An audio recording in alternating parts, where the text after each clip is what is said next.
Le vent d'automne faisait vibrer les fenêtres du petit jardin, l'un des restaurants les plus prisés de Paris, mais Julien Marchand ne le remarquait à peine. Son attention était fixée sur sa mère, Éléonore, assise en face de lui, qui racontait son dernier événement caritatif avec un enthousiasme caractéristique. La lumière tamisée accrochait les reflets argentés de ses cheveux, lui rappelant combien le temps passait vite. « Tu aurais dû être là, mon chéri, » dit Éléonore, les yeux pétillants. La collecte de fonds a été un immense succès. Même ton père a réussi à s'arracher au bureau pour quelques heures. Julien esquissa un sourire forcé, poussant son confit de canard intact dans son assiette. Sa relation avec son père s'était considérablement dégradée au cours des 3 dernières années. L'obsession de Richard Marchand pour l'entreprise familiale avait toujours été intense, mais ces derniers temps, elle devenait étouffante. En parlant de papa, dit Julien, il insiste pour que je prenne en charge l'expansion à Shanghai. Il dit qu'il est temps que je monte en grade. Le visage d'Éléonore s'assombrit un instant. Et toi, qu'est-ce que tu veux? La question resta suspendue dans l'air, chargée d'un poids inexprimé. À 37 ans, Julien avait tout ce dont son père avait rêvé pour lui. Un bureau d'angle au siège de Marchand International, la réputation d'être l'un des célibataires les plus convoités de Paris, et un portefeuille qui ferait pâlir d'envie n'importe quel investisseur. Et pourtant, quelque chose manquait. Cela faisait exactement 3 ans, 2 mois et 15 jours que quelque chose manquait. Je ne sais plus, maman, admit-il, sa voix à peine audible par-dessus la musique de piano élégante du restaurant. Depuis Amélie. Il s'arrêta net, le cœur figé dans sa poitrine. De l'autre côté du restaurant, au-delà des tables aux nappes blanches et des verres en cristal qui accrochaient la lumière, était assis un fantôme. Amélie Rousseau.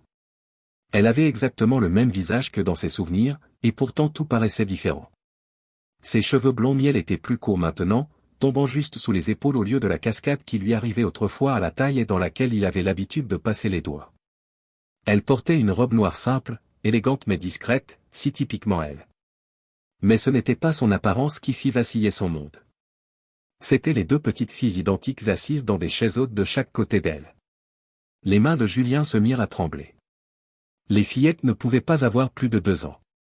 Leurs boucles brunes ressemblaient aux siennes. Et lorsque l'une d'elles tourna la tête, il aperçut des yeux verts étonnamment familiers, les yeux de sa mère, la marque de fabrique de la famille Marchand. Julien. La voix inquiète d'Éléonore semblait venir de très loin. Mon chéri, tu es tout pâle. Qu'est-ce qui ne va pas? Il ne pouvait ni parler ni respirer. 3 ans plus tôt, Amélie avait disparu sans laisser de traces. 3 ans plus tôt, elle était sortie de sa vie sans explication, le laissant avec rien d'autre que des questions et un cœur brisé. Et maintenant, elle était assise là avec 2 petites filles qui ne pouvaient être que les siennes. Comme si elle sentait son regard, l'une des jumelles leva les yeux. Ses yeux, ceux de sa mère, se fixèrent sur son visage avec une intensité qui démentait son âge. Sa petite bouche en bouton de rose s'ouvrit, et bien qu'il n'ait pu l'entendre depuis l'autre bout du restaurant bondé, il vit ses lèvres former un mot qui fit voler son nom en éclats. Au revoir. Éléonore suivit son regard, et son inspiration brusque confirma qu'il n'hallucinait pas. Oh mon Dieu, murmura-t-elle. Julien, ces enfants me ressemblent exactement à cet âge-là. Je sais, finit-il, la voix creuse. La pièce sembla tourner autour de lui tandis que les implications le frappaient de plein fouet. Si les fillettes avaient environ 2 ans, alors Amélie devait être enceinte quand elle était partie. Elle avait porté ses enfants, ses filles. Et elle ne le lui avait jamais dit. De l'autre côté du restaurant, Amélie remarqua enfin sa présence. Le sang se retira de son visage et il la vit agripper le bord de la table si fort que ses jointures blanchirent. L'autre jumelle, remarquant la détresse de sa mère, commença à s'agiter. Je dois aller lui parler. Julien commença à se lever, mais la main d'Éléonore se posa sur son poignet avec une force surprenante. Attends, mit-elle en garde, les yeux toujours rivés sur Amélie et les enfants. Réfléchis bien à la façon dont tu vas aborder ça. Si tu y vas en colère. En colère? Le rire de Julien fut amer. Maman, elle m'a caché mes enfants. Elle m'a laissé passer 3 ans à croire qu'elle ne m'aimait plus, alors que tout ce temps. Sa voix se brisa. Ce sont mes filles, mes petites filles. J'ai tout manqué. Leur naissance, leurs premiers mots, leurs premiers pas. Comment a-t-elle pu me faire ça? Le visage d'Éléonore prit une expression étrange, entre le chagrin et la culpabilité. Parfois, dit-elle prudemment, les choses ne sont pas aussi simples qu'elles en ont l'air. Promets-moi d'écouter avant de réagir. Avant que Julien ne puisse répondre, un mouvement attira son attention. Amélie rassemblait précipitamment les affaires des jumelles, ses gestes saccadés de panique. L'une des filles se mit à pleurer tandis qu'Amélie se précipitait pour la détacher de sa chaise haute. Elle prend la fuite encore une fois, réalisa Julien en se levant d'un bond. Cette fois, Éléonore n'essaya pas de le retenir. Il se faufila entre les tables, le cœur battant si fort qu'il pouvait à peine entendre le murmure des autres clients. Les mains d'Amélie s'en mêlaient dans la boucle de la deuxième chaise haute lorsqu'il arriva. Elle refusait de le regarder, mais il voyait les larmes couler sur son visage. « Amélie » dit-il doucement, et elle se figea au son de sa voix. La jumelle qui pleurait octa et le fixa de ses grands yeux mouillés, les yeux de sa mère à lui. « S'il te plaît » chuchota Amélie, toujours sans le regarder. « S'il te plaît, Julien, je ne peux pas faire ça maintenant. » « Ne peux pas faire quoi ?» Sa voix se brisa. « Ne peux pas m'expliquer pourquoi tu as caché mes filles. Ne peux pas me dire pourquoi tu as disparu sans un mot. Ce sont mes enfants aussi, Amélie. J'avais le droit de savoir. » Elle leva enfin les yeux vers lui, et la douleur dans son regard le frappa de plein fouet. « Tu ne comprends pas, dit-elle. Tu ne peux pas comprendre. S'il te plaît, laisse-nous partir. » La jumelle dans la chaise haute tendit soudain la main vers son visage. « Papa. » Elle le redit, plus clairement cette fois. Sa sœur répéta le mot, et Julien sentit des larmes lui brûler les yeux. « Je ne peux pas te laisser partir, » dit-il, la voix rauque d'émotion. « Pas encore, pas avec elle. Il faut qu'on parle, Amélie. Tu me dois bien ça. » Les épaules d'Amélie s'affaissèrent, vaincues.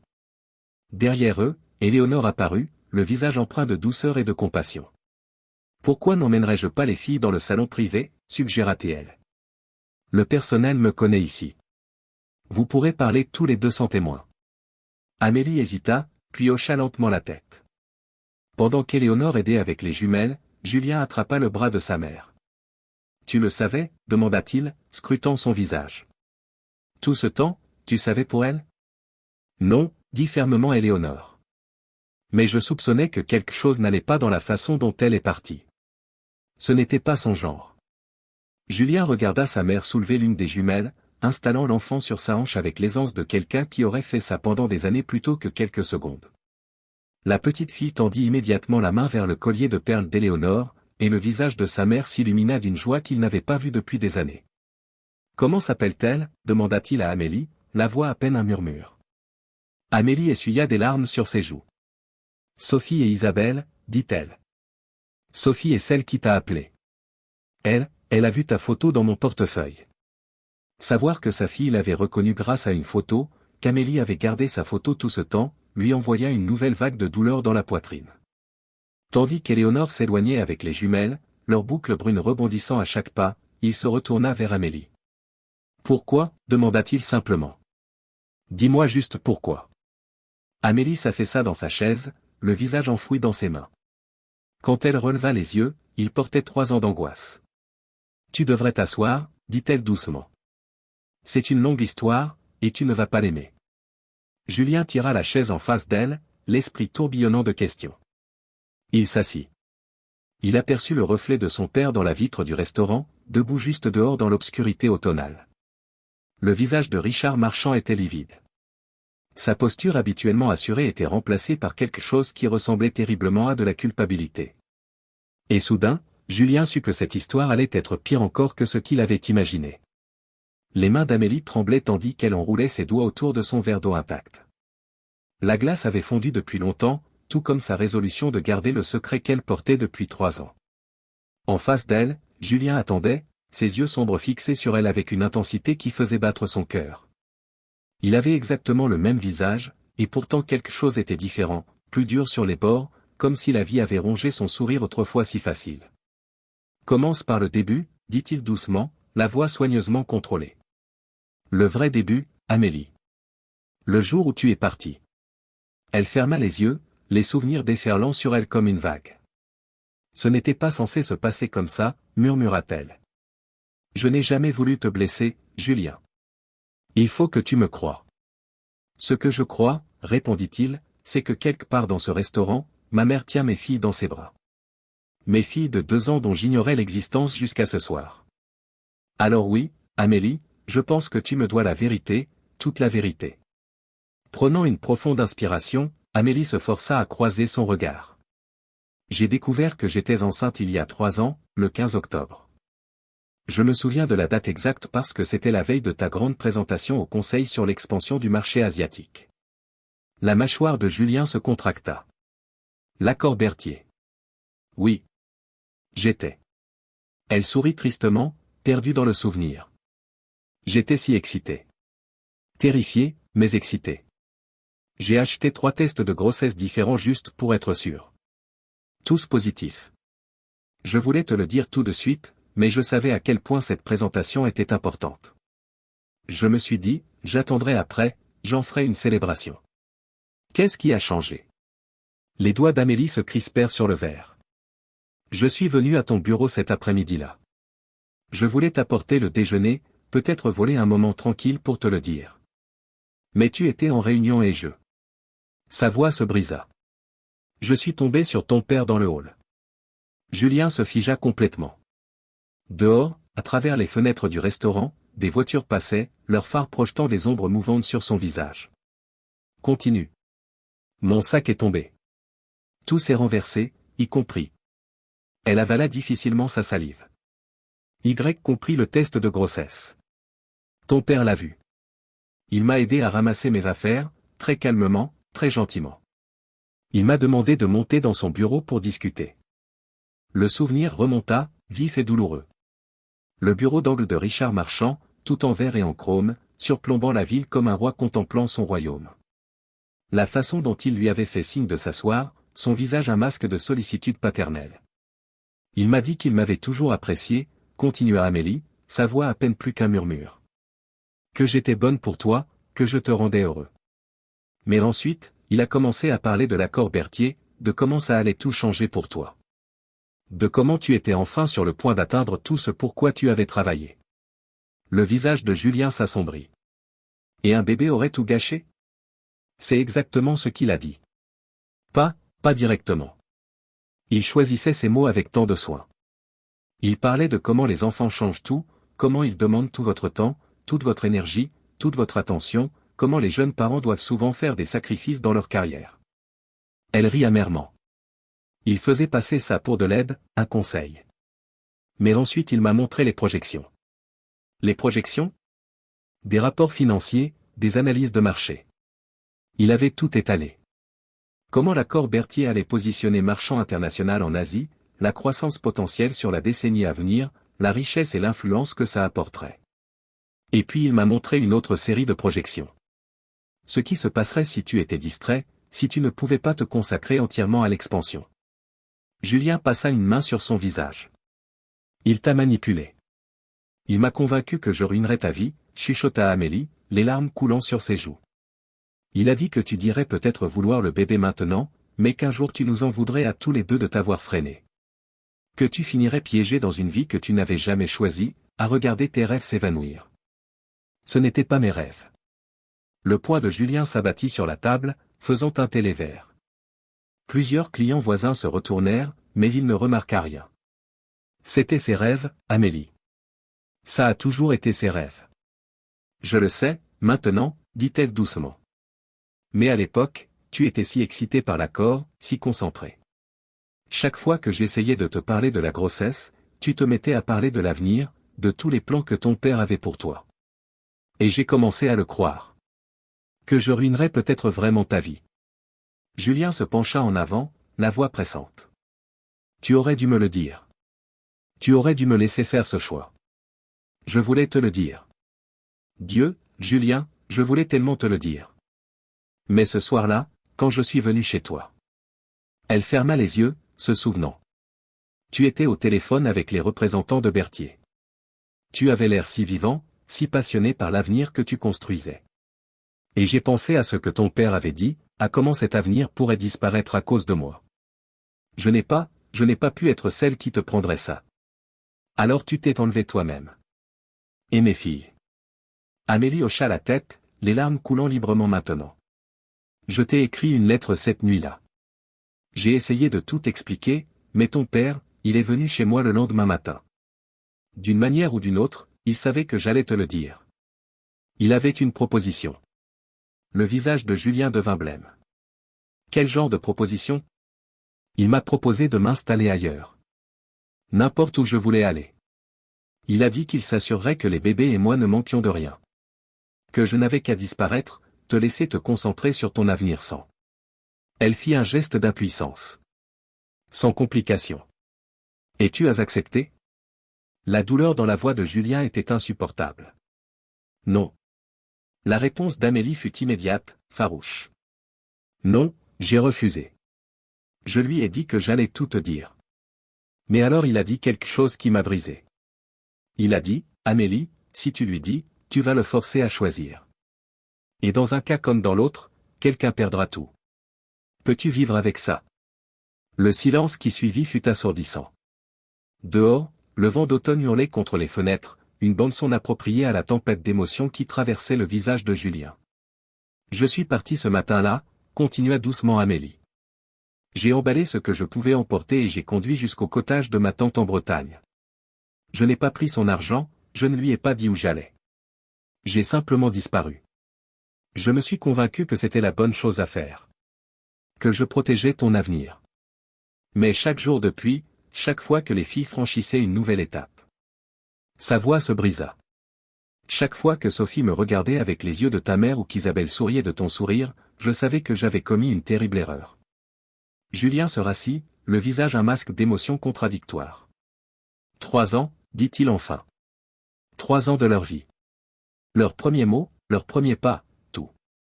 Il m'a pris ça, à nous. Je suis tellement désolé, chuchota Amélie. Je sais que ça ne change rien, mais je suis vraiment, vraiment désolé. Avant que Julien ne puisse répondre, Éléonore apparut à leur table, le visage grave. Les filles réclament leur mère, dit-elle doucement. Et Julien, ton père est dehors. Il veut te parler. Amélie observa le visage de Julien se durcir en quelque chose qu'elle n'avait jamais vu.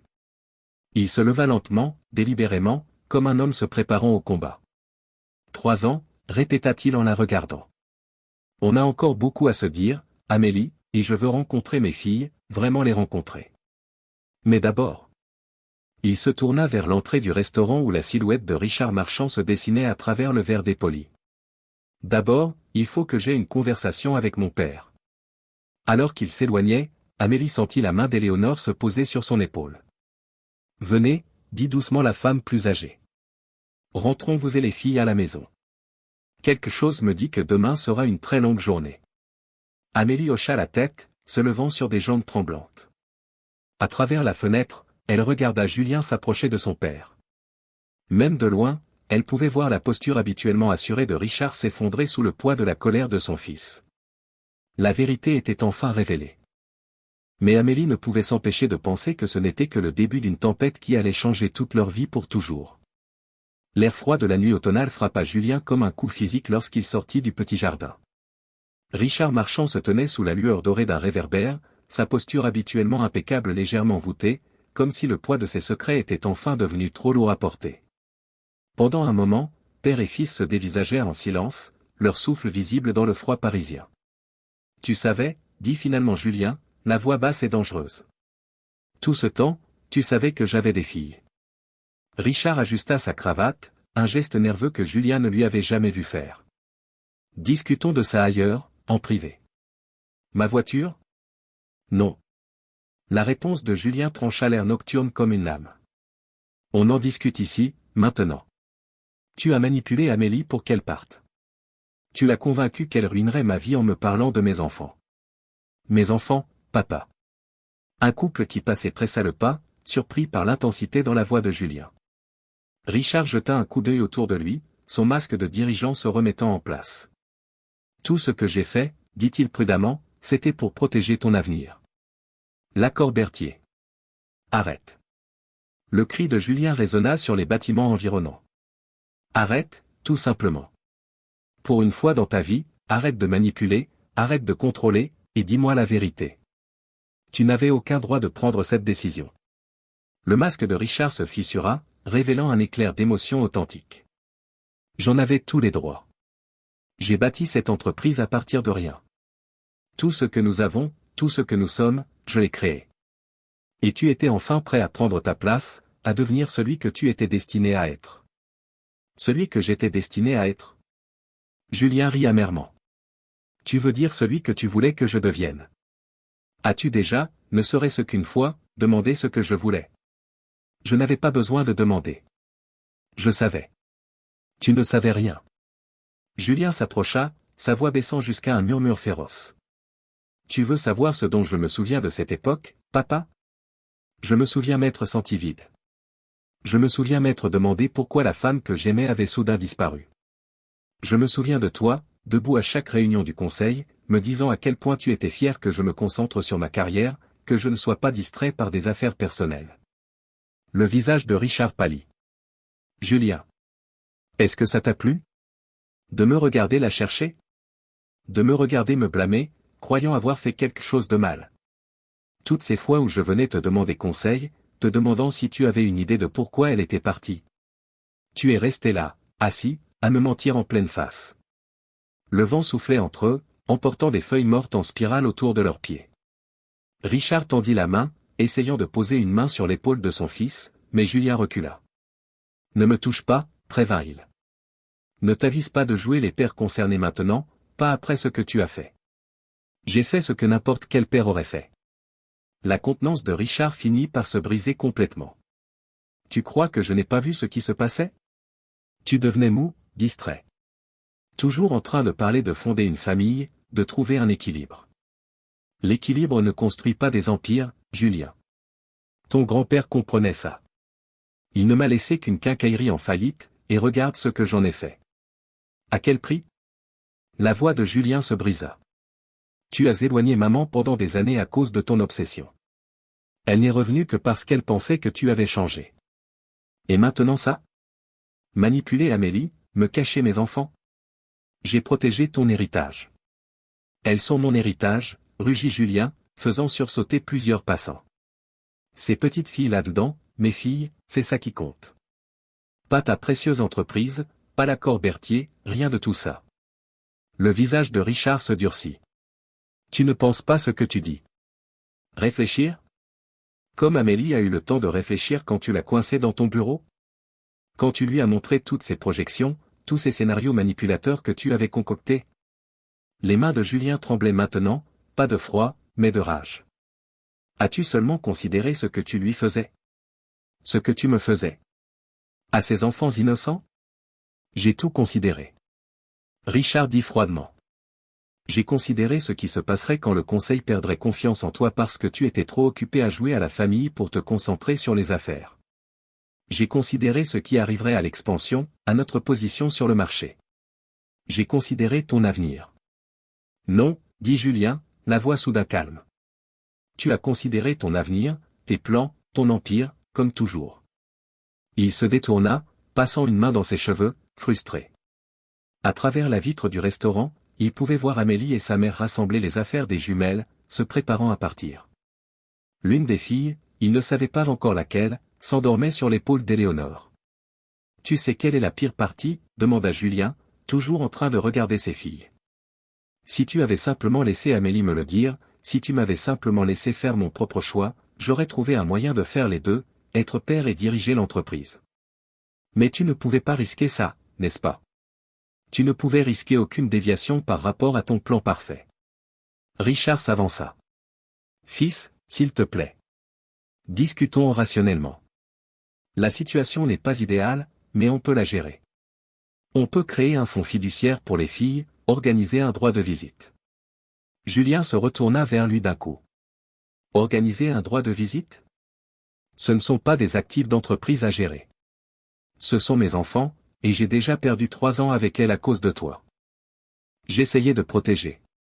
Si tu dis encore une fois que tu essayais de me protéger, interrompit Julien, la voix mortellement calme, je te jure devant Dieu, papa, que je ne te reparlerai plus jamais. Richard resta silencieux. Et pour la première fois, Julien vit une peur authentique dans les yeux de son père. Pas la peur de perdre l'entreprise ou son héritage, mais la peur de perdre son fils. Voici ce qui va se passer, continua Julien, le ton ne laissant place à aucune discussion. Je vais apprendre à connaître mes filles. Je vais essayer de reconstruire toute la confiance qu'il pourrait encore rester entre Amélie et moi. Et toi, tu vas rester loin de nous tous. Tu ne peux pas être sérieux, protesta Richard. L'entreprise survivra sans moi. Je démissionne de mon poste de PDG, avec effet immédiat. Le visage de Richard devint cendreux. Tu ne peux pas.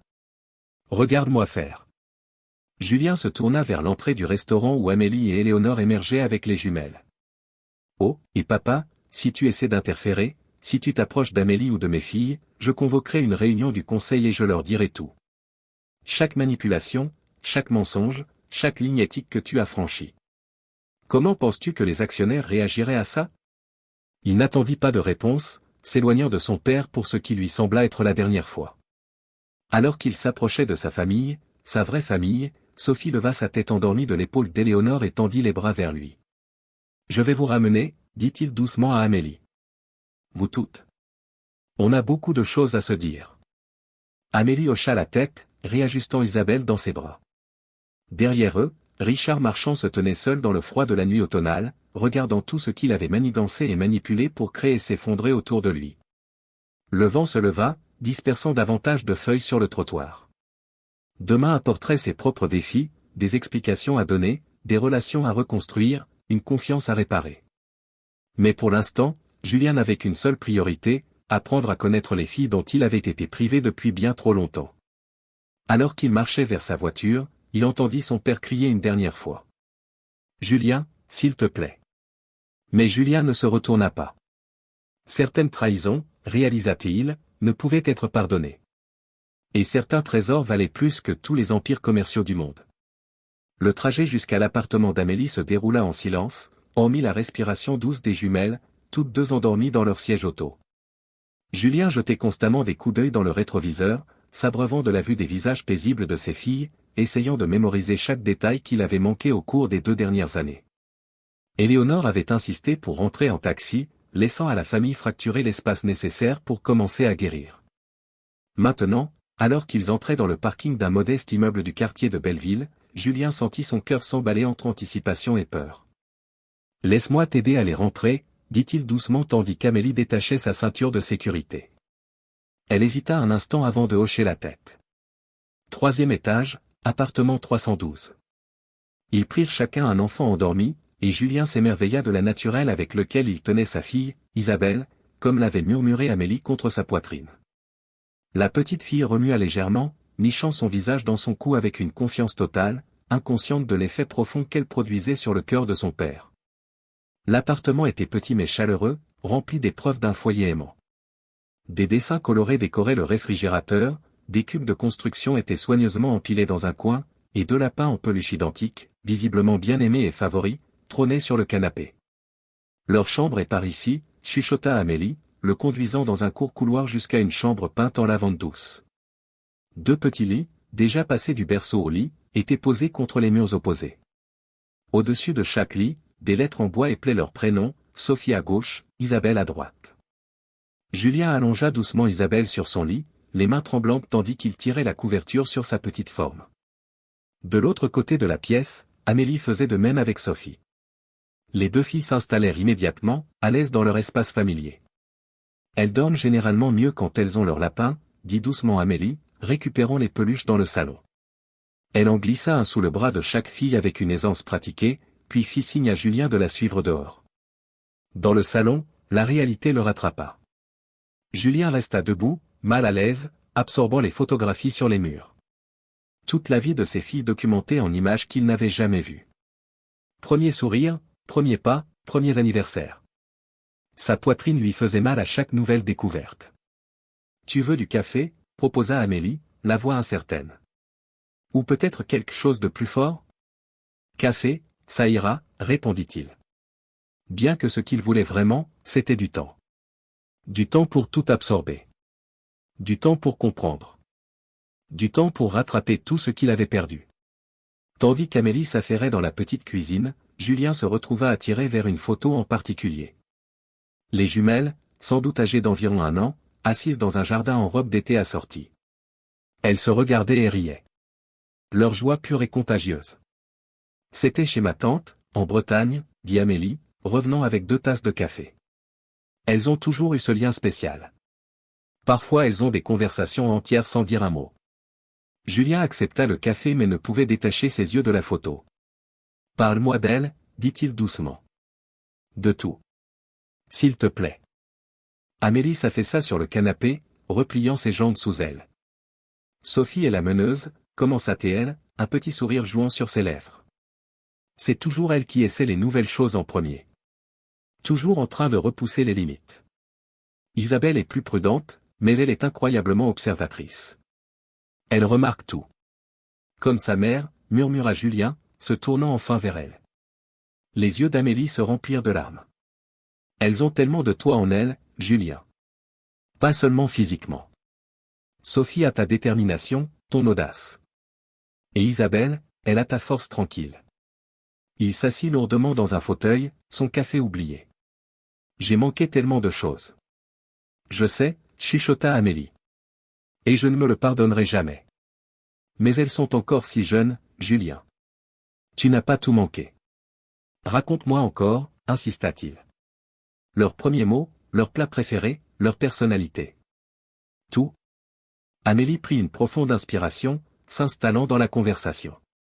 Le premier mot de Sophie était « encore », ce qui la résume assez bien. Elle veut toujours plus de tout, plus d'histoire, plus d'aventure, plus de temps avant d'aller dormir.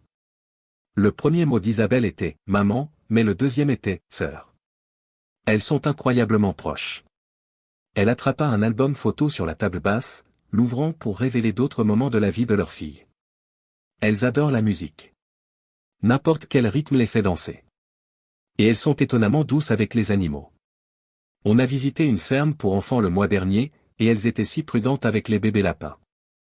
Julien se pencha en avant, absorbant chaque détail. Les lapins en peluche dans leur lit? Des cadeaux de Noël de l'année dernière.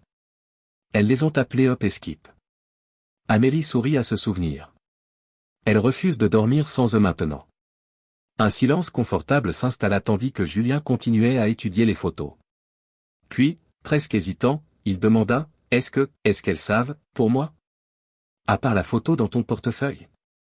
Les mains d'Amélie se crispèrent autour de sa tasse de café. « Je leur parle de toi tout le temps, » admit-elle. Elles ont tout un livre de photos, des images que j'ai gardées de notre époque ensemble, des coupures de presse sur ton succès en affaires. Je voulais qu'elles connaissent leur père, même si... Sa voix se brisa. Même si j'avais trop peur de te laisser les connaître. Peur, corrigea doucement Julien. De mon père. Pas de moi. Peur de tant de choses, chuchota Amélie. Peur de ruiner ta vie, peur de faire le mauvais choix, peur de ne pas être assez forte pour les élever seule. Mais surtout, elle croisa son regard. Surtout peur que ton père ait raison. Que finalement tu nous en voudrais d'avoir changé ton chemin, Julien posa sa tasse avec soin délibéré. Amélie, regarde-moi. Il attendit qu'elle le fasse. Rien. Rien ne pourrait jamais me faire vous en vouloir, à toi ou à nos enfants. Le chemin sur lequel j'étais, c'était le chemin de mon père, pas le mien. Je ne l'ai simplement pas vu avant ce soir. Un petit bruit venant du couloir les fit se retourner tous les deux. Sophie se tenait là en pyjama, serrant Hop fermement contre elle. « Maman » appela-t-elle doucement. Puis ses yeux se fixèrent sur Julien. « Papa. » Le cœur de Julien s'arrêta. Lentement, avec précaution, il s'agenouilla à sa hauteur. « Salut, Sophie » dit-il gentiment. La petite fille fit un pas hésitant en avant, puis un autre. Elle regarda vers Amélie, qui l'encouragea d'un signe de tête. « C'est bon, mon cœur » dit Amélie. « Tu te souviens de toutes les histoires que je t'ai racontées sur ton papa? Il est là maintenant. Il veut te rencontrer. » Sophie s'approcha, étudiant le visage de Julien avec une intensité qui démentait son âge. Puis, avec la simplicité d'acceptation dont seul un enfant est capable, elle tendit son lapin en peluche. « Ça, c'est Hop » annonça-t-elle solennellement. « Il éloigne les monstres. » Julien sentit des larmes couler sur ses joues tandis qu'il touchait délicatement le jouet bien-aimé. « C'est très courageux de sa part, » réussit-il à dire. Isabelle à Skip, continua Sophie, se réchauffant à la conversation. Ils sont sœurs comme nous. Comme toi et Isabelle, approuva Julien, la voix rauque d'émotion. Comme si elle était appelée par son nom, Isabelle apparut dans le couloir, serrant son propre lapin. Elle resta en retrait, plus hésitante que sa sœur. Mais ses yeux, si semblables à ceux de sa mère à lui, ne quittèrent jamais le visage de Julien. « Viens Bella », appela Sophie à sa jumelle. « C'est papa. » Comme sur les photos. Isabelle s'avança lentement, restant près des jambes d'Amélie. Mais il n'y avait aucune peur sur son visage, seulement de la curiosité et quelque chose d'autre. Quelque chose qui ressemblait remarquablement à de l'espoir. « Vous voulez vous asseoir avec moi ?» demanda doucement Julien. « Toutes les deux. Peut-être qu'on pourrait regarder des photos ensemble. » Sophie n'hésita pas, grimpant directement sur ses genoux. Isabelle leva à nouveau les yeux vers Amélie, reçut un autre signe d'encouragement et finit par s'avancer pour rejoindre sa sœur. Alors que Julien rassemblait ses deux filles contre lui pour la première fois, il croisa le regard d'Amélie par-dessus leur tête. Elle pleurait en silence, mais souriait aussi.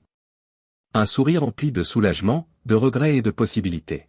« Raconte-nous une histoire, papa » demanda Sophie, se calant contre sa poitrine comme si elle avait fait ça toute sa vie. « Histoire, s'il te plaît » fit écho Isabelle doucement. Et ainsi, avec ses filles dans ses bras et leur mère les regardant à travers ses larmes, Julien commença à leur raconter l'histoire d'un homme qui pensait avoir tout, jusqu'à ce qu'il découvre ce qu'était vraiment le véritable trésor. Dehors, le vent d'automne continuait à souffler. Mais dans ce petit appartement, quelque chose de brisé commençait enfin à guérir. La lumière du matin filtrait à travers les rideaux du salon d'Amélie, où Julien avait passé la nuit sur le canapé. Il n'avait pas voulu partir, craignant que tout cela ne se révèle finalement n'être qu'un rêve. Son téléphone n'avait cessé de vibrer, messages du conseil, des dirigeants, de son père, mais il les avait tous ignorés. Le bruit de petits pieds courant sur le parquet le fit se redresser. Isabelle se tenait dans le couloir, Skip pendant à une main, l'observant de ses yeux verts si familiers. « Bonjour », dit-il doucement, ne voulant pas l'effrayer. Elle ne répondit pas immédiatement, se contentant de l'étudier avec cette observation minutieuse dont Amélie avait parlé. Puis, serrant Skip plus fort, elle demanda d'une petite voix, « Tu restes pour le petit déjeuner ?» Le cœur de Julien se gonfla. « J'adorerais. » Le son de leur voix fit sortir Sophie en trompe de la chambre, hop rebondissant à ses côtés. « Papy » s'exclama-t-elle, se jetant sur le canapé à côté de lui. « Tu es encore là. » La joie dans sa voix serra la gorge de Julien. « Bien sûr que oui, mon cœur. » Amélie apparut dans le couloir, déjà habillée pour la journée, le visage montrant les signes d'une nuit sans sommeil. « Les filles, laissez votre père se réveiller correctement avant de lui grimper dessus. »« C'est bon », rassura Julien alors même que Sophie commençait à se servir de lui comme d'une aire de jeu. Isabelle, toujours plus réservée, s'était rapprochée mais gardait une distance prudente. « Je suis déjà bien réveillée, et je crois qu'on m'a promis un petit déjeuner. »« Des crêpes » déclara Sophie. « Maman fait des cœurs et des étoiles. »« Seulement les jours spéciaux » corrigea Amélie, mais ses yeux rencontrèrent ceux de Julien. « Bien que je suppose qu'aujourd'hui soit plutôt spécial. » La scène domestique qui suivit sembla à la fois surréaliste et parfaitement naturelle. Julien regarda, émerveillé, Amélie gérer le chaos maîtrisé d'une routine matinale avec des jumelles, les aidant à se laver, les empêchant de mettre du sirop dans leurs cheveux, redirigeant doucement l'énergie sans fin de Sophie tout en faisant participer Isabelle plus discrètement. « J'aurais dû être là », dit-il doucement lorsque les filles furent momentanément distraites par un débat sur la couleur des assiettes qu'elles voulaient. Amélie s'arrêta dans la préparation des crêpes. « Tu es là maintenant », répondit-elle. « C'est ce qui compte. » Son téléphone vibra de nouveau, et cette fois Julien y jeta un œil. 27 appels manqués, 43 messages textes et 16 emails. Tous marqués urgents. « L'entreprise » demanda Amélie, remarquant son expression. « Entre autres. » Il soupira, lui montrant le dernier message du président du conseil demandant une réunion d'urgence. « Les nouvelles vont vite. Mon père a dû leur parler de ma démission. » « Es-tu sûr de cette décision ? » Sa voix était prudente, neutre. « Tout abandonner ce que tu as construit. » Julien regarda Sophie aider Isabelle à disposer leur lapin en peluche à table, s'assurant que les deux jouets aient leur propre assiette pour le petit déjeuner. « Je suis sûr de ce qui compte maintenant. » Avant qu'Amélie ne puisse répondre, un coup à la porte les figea tous. Julien se tendit, s'attendant à voir son père. Mais quand Amélie ouvrit la porte, c'était Éléonore qui se tenait là. « Grand-mère » crièrent les deux filles à l'unisson, surprenant tout le monde. Les yeux d'Éléonore se remplirent de larmes. Oh mon Dieu! Elle s'agenouilla pour recevoir leurs étreintes enthousiastes. Vous savez qui je suis?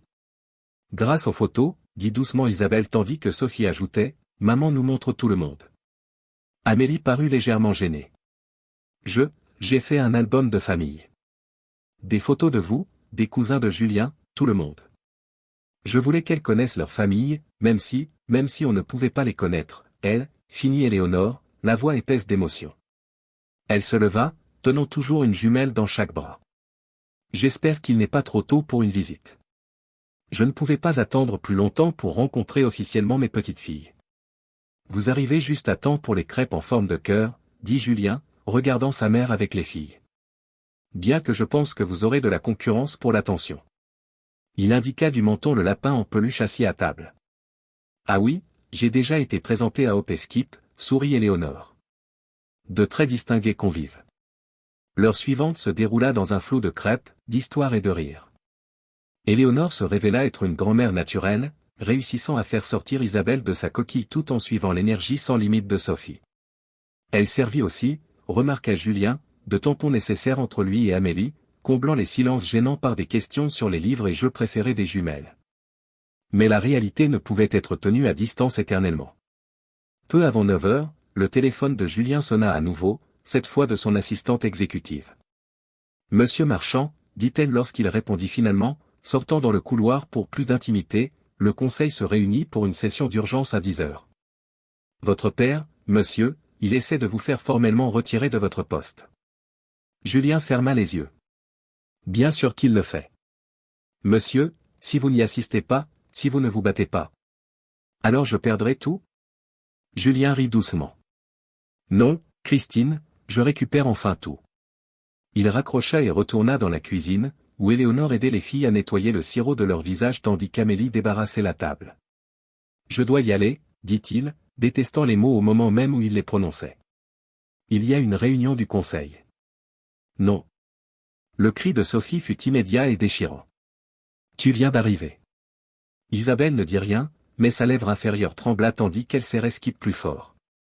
Julien s'agenouilla à leur hauteur. Je promets que je reviens.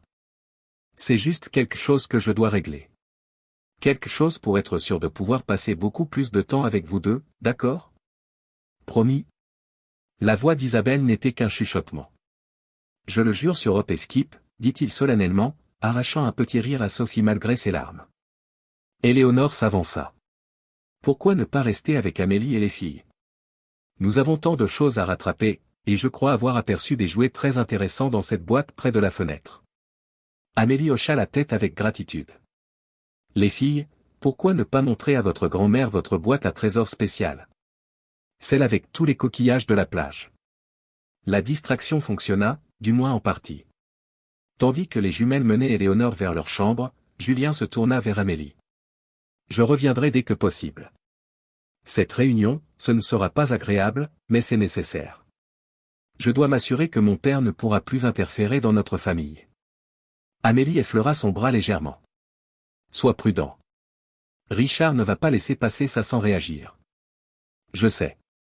Julien hésita, puis sortit son portefeuille. À l'intérieur se trouvait une photographie, la dernière prise de lui et Amélie ensemble, 3 ans plus tôt lors d'un pique-nique d'entreprise. Ils avaient l'air si heureux, si inconscients de ce qui les attendait. Je l'ai gardé aussi, dit-il doucement. Chaque jour pendant 3 ans. Les larmes remplirent les yeux d'Amélie. Julien. On a beaucoup de choses à régler, continua-t-il rapidement. Beaucoup à travailler. Mais en ce moment, j'ai besoin que tu saches que je ne vais nulle part. Peu importe ce qui se passe à cette réunion, peu importe ce que mon père essaiera, je suis là pour elle et pour toi, si tu me laisses l'être. Un fracas venant de la chambre, suivi d'un « oups » de Sophie et des rires d'Éléonore, brisa le moment. Vas-y, dit Amélie en essuyant ses yeux. Occupe-toi du conseil. On sera là à ton retour. Julien hocha la tête, attrapa sa veste, et se dirigea vers la porte.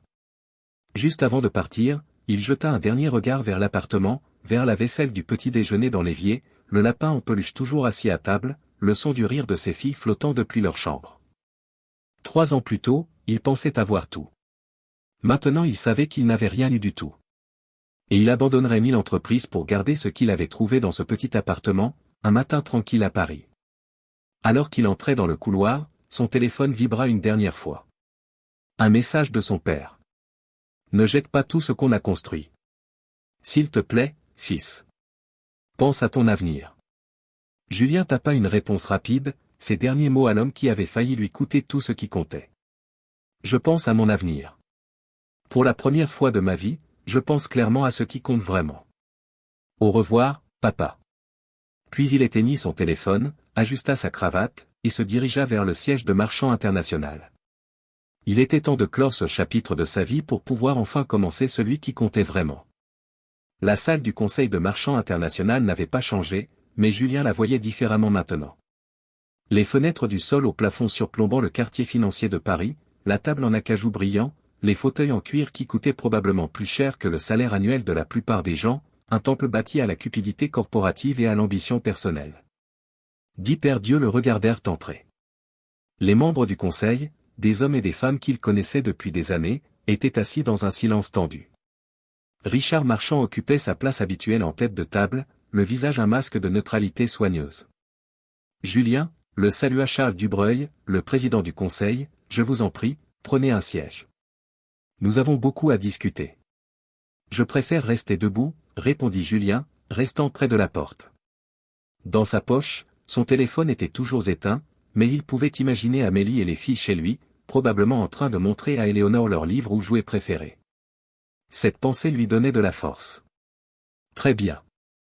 Dubreuil s'éclaircit la gorge.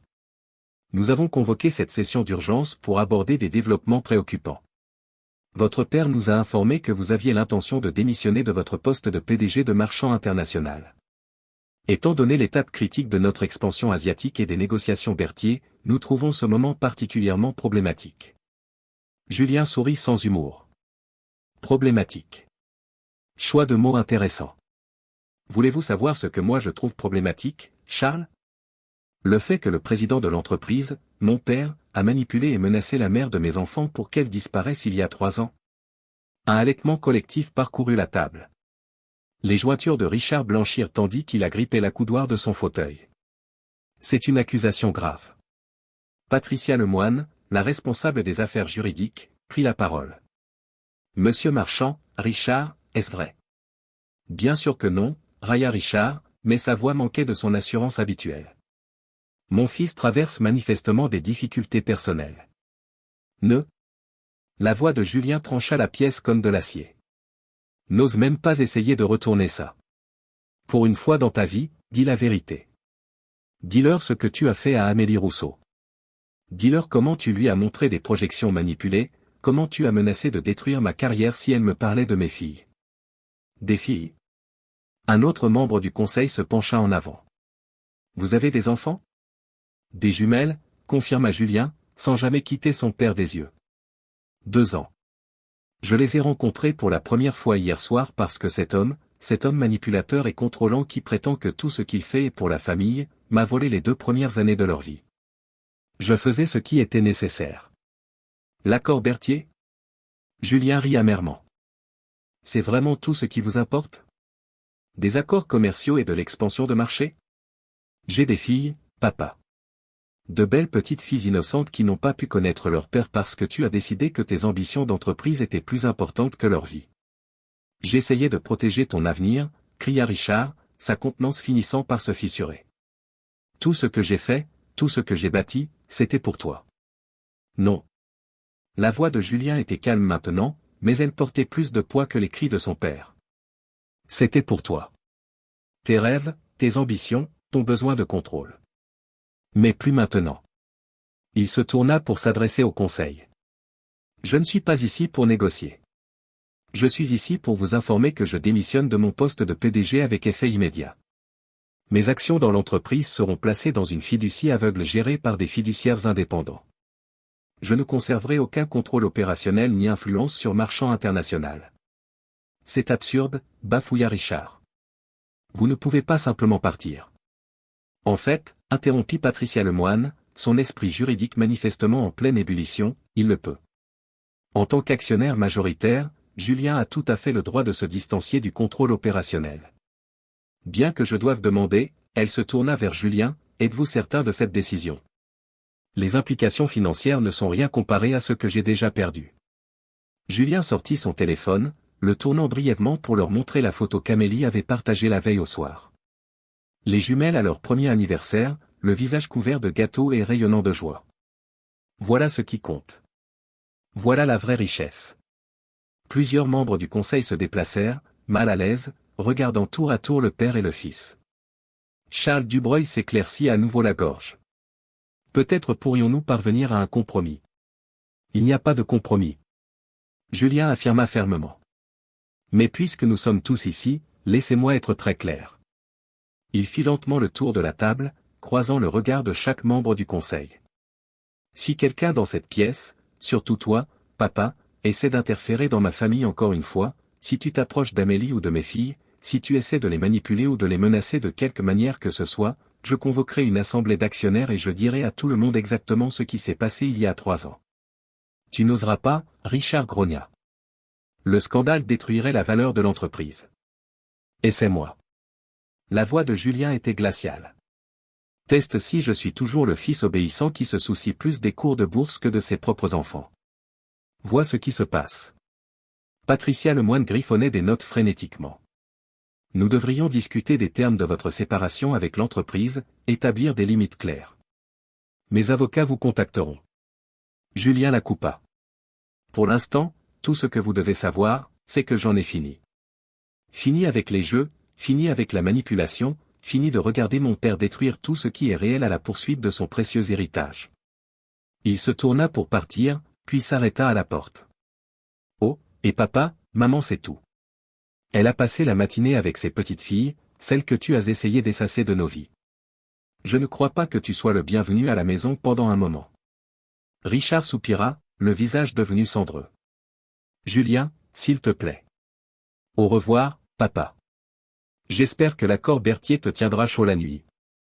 La salle du conseil sombra dans le chaos alors que Julien sortait, mais il ne se retourna pas. Christine, sa désormais ex-assistante, l'attendait près de son bureau, les larmes aux yeux. Je n'en avais aucune idée, chuchota-t-elle. De rien de tout ça. Je suis tellement désolé. Julien sourit gentiment. Moi non plus, Christine. Mais maintenant je sais, et plus rien d'autre n'a d'importance. Pourrais-tu faire une dernière chose pour moi? Bien sûr, monsieur. Fais donner tout ce qui se trouve dans mon bureau. Les récompenses, les meubles, tout. Les seules choses que je veux, ce sont les photos de famille. Elle hocha la tête, puis hésita. Monsieur, pour ce que ça vaut, je pense que vous prenez la bonne décision. Je sais que j'ai raison. Il sortit son téléphone, regardant le dernier message d'Amélie. Une photo des jumelles montrant à Éléonore leur collection de coquillages. Pour la première fois de ma vie, je suis absolument certain de ce qui compte. Alors qu'il descendait en ascenseur pour la dernière fois, Julien se sentit plus léger qu'il ne l'avait été depuis des années. Le poids des attentes de son père, la pression écrasante de la responsabilité d'entreprise, tout cela s'évanouissait, remplacé par le désir simple et puissant d'être le père que ses filles méritaient. Son téléphone vibra avec un autre message d'Amélie. Les filles demandent quand tu reviendras. Sophie dit que Hop s'ennuie de toi. Julien sourit, sortant dans le matin d'automne éclatant. Derrière lui, la tour de Marchand International projetait son ombre sur la ville, mais il entrait enfin dans la lumière. J'arrive, tapa-t-il en réponse. Dites-leur que papa rentre à la maison. À la maison. Pas dans un bureau d'angle ou un empire d'entreprise, mais dans un petit appartement où 2 petites filles l'attendaient avec leurs lapins en peluche et des histoires infinies à partager. Vers Amélie, avec tous leurs morceaux brisés lentement en train de guérir. Vers sa mère, enfin libre d'être la grand-mère qu'elle était destinée à devenir. Regardant la tour une dernière fois, Julien murmura un merci silencieux. Pas à son père ni à l'entreprise, mais à quel tour du destin qu'il avait mené à ce restaurant la veille au soir. Puis il se détourna, se dirigeant vers l'avenir qu'il aurait dû avoir depuis le début. Julien se tenait sur le pas de la porte de l'appartement d'Amélie, observant une scène qu'il n'aurait jamais pensé voir. Éléonore était assise en tailleur sur le sol, aidant les jumelles à construire un château élaboré en cubes de bois. Isabelle alignait méticuleusement chaque pièce, tandis que Sophie ajoutait des fioritures dramatiques, avec des effets sonores pour les tours qui s'effondraient. Le dragon arrive, annonça Sophie, faisant sauter Hope de manière menaçante vers le château. Oh non, halta Éléonore avec un enthousiasme de grand-mère parfaitement dosé. Vite, Isabelle, protège la princesse. Isabelle leva Skip, faisant garder le lapin devant les portes du château. Pas de dragons autorisés, déclara-t-elle doucement mais fermement. Et les pères, ils sont autorisés, demanda Julien, entrant enfin dans la pièce. Papé. Les deux filles abandonnèrent leur jeu, se précipitant vers lui. Cette fois, même Isabelle n'hésita pas, jetant ses bras autour de ses jambes avec sa sœur. Éléonore se leva avec grâce, époussetant son pantalon de créateur. Je prends ça comme mon signal, dit-elle, rassemblant son sac. Bien que je m'attende à être réinvitée pour d'autres constructions de châteaux bientôt. N'importe quand, dit Amélie, émergeant de la cuisine. Elle regarda Julien d'un air interrogateur. Comment ça s'est passé? C'est fait, répondit-il simplement, tout est fait. Puis aux jumelles qui tiraient sur ses mains, alors, c'est quoi cette histoire de dragon qui attaque le château? Pendant l'heure suivante, Julien s'immergea dans le monde de ses filles. Il apprit que les dragons pouvaient être réformés par la gentillesse, l'idée de Sophie, et que les princesses avaient le droit de se sauver elles-mêmes, l'affirmation discrète mais ferme d'Isabelle. Il découvrit que les deux filles avaient hérité de l'œil du détail de sa mère et de l'esprit créatif d'Amélie. Plus important encore, il apprit que l'amour pouvait combler même un fossé de 3 ans, si on le laissait faire. Elles ont besoin de déjeuner bientôt, dit Amélie éventuellement, regardant Julien aider les filles à reconstruire leur château pour la 4e fois. Et probablement d'une sieste après. Pas de sieste, protesta immédiatement Sophie.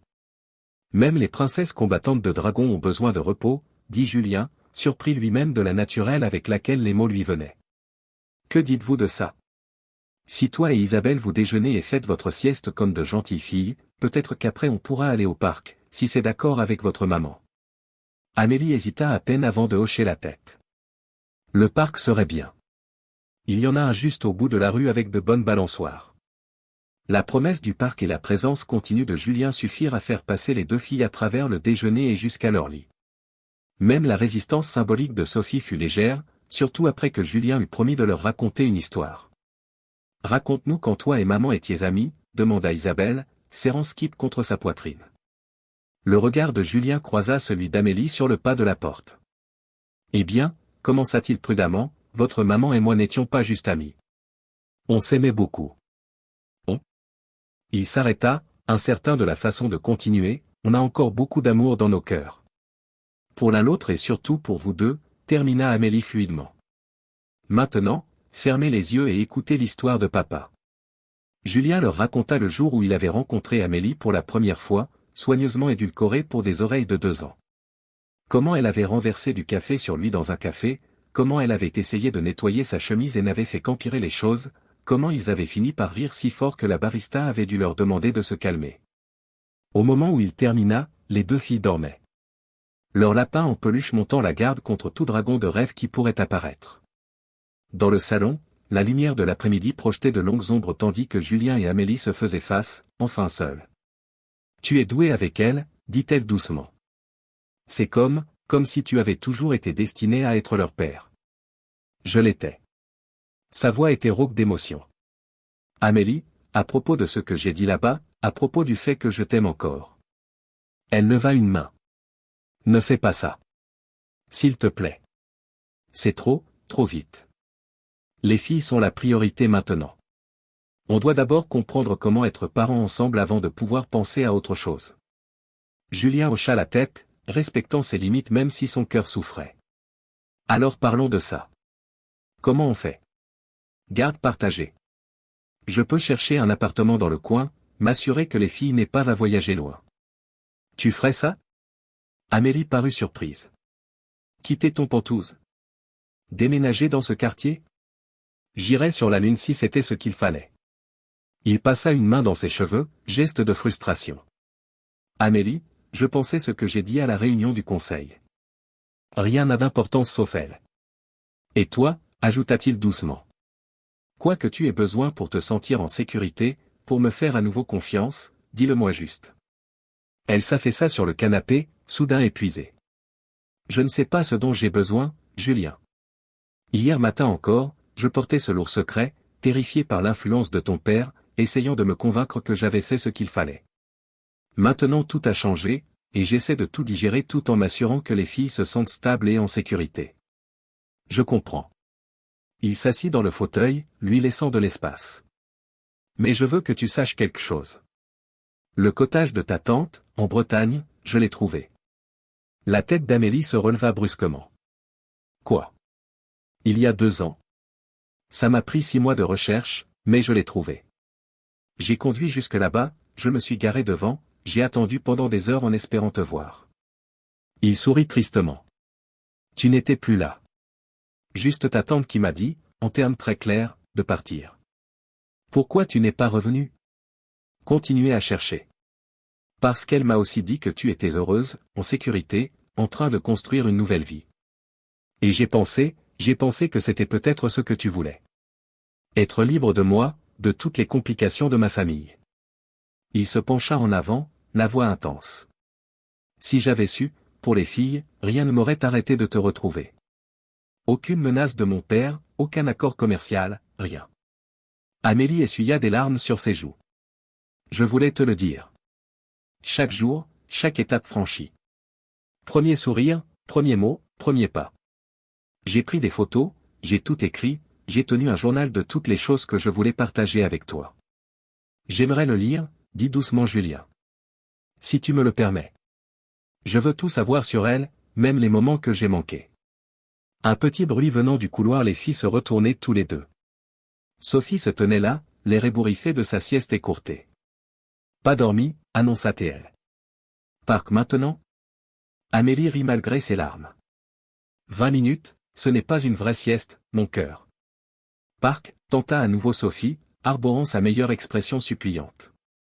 Julien regarda Amélie d'un air interrogateur. Elle soupira, mais ses yeux étaient tendres. Va réveiller ta sœur. Doucement, ajouta-t-elle tandis que Sophie filait déjà. Et prenez vos vestes. Alors que les bruits de Sophie réveillant sa jumelle filtraient depuis la chambre, Amélie se tourna vers Julien. On va trouver un moyen, dit-elle doucement. Pour elle, on trouvera un moyen de faire en sorte que ça marche. Pour nous tous, corrigea gentiment Julien. Un jour à la fois. Les filles émergèrent, Isabelle encore en train de bâiller, toutes deux serrant leurs éternels lapins. Julien les aida à enfiler leurs vestes tandis qu'Amélie rassemblait des snacks et des lingettes, une nécessité parentale qu'il apprenait rapidement à connaître.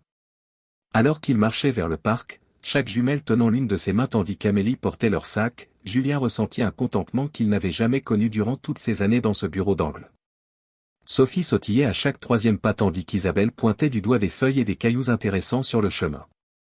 Voilà, réalisa-t-il, ce que son père n'avait jamais compris. La vraie richesse ne se mesurait pas en cours de bourse ou en part de marché. Elle se mesurait dans des moments comme celui-ci. Tenir les mains de ses filles, les regarder découvrir le monde, construire quelque chose de réel et précieux à chaque petite interaction. Balançoire d'abord, déclara Sophie en atteignant le parc. Qu'est-ce que tu en penses, Isabelle? Balançoire ou bac à sable, demanda Julien, apprenant déjà à équilibrer son attention entre elles deux. Isabelle réfléchit soigneusement, puis sourit. Balançoire, avec toi, papa. Avec moi, approuva-t-il, le cœur gonflé. Je vous pousserai toutes les deux aussi haut que vous voudrez. Tandis qu'il les aidait à monter sur les balançoires, croisant le sourire chaleureux d'Amélie depuis le banc voisin, Julien remercia en silence le tour du destin qui l'avait mené à ce restaurant 2 nuits plus tôt. Son père s'était trompé sur tant de choses, mais surtout sur celle-ci. Le vrai succès n'était pas ce que l'on construisait, possédait ou contrôlait. Il s'agissait de qui l'on aimait et de qui vous aimait en retour.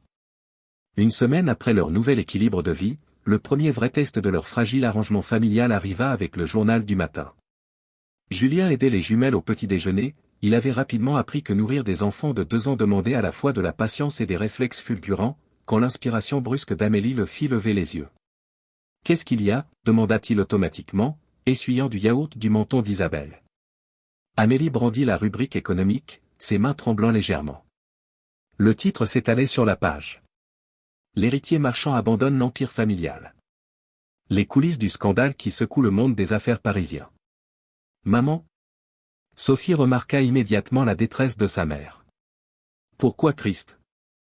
Je ne suis pas triste, mon cœur. Amélie réussit à sourire. Juste surprise. Julien, tu devrais lire ça. Il prit le journal, parcourant rapidement l'article.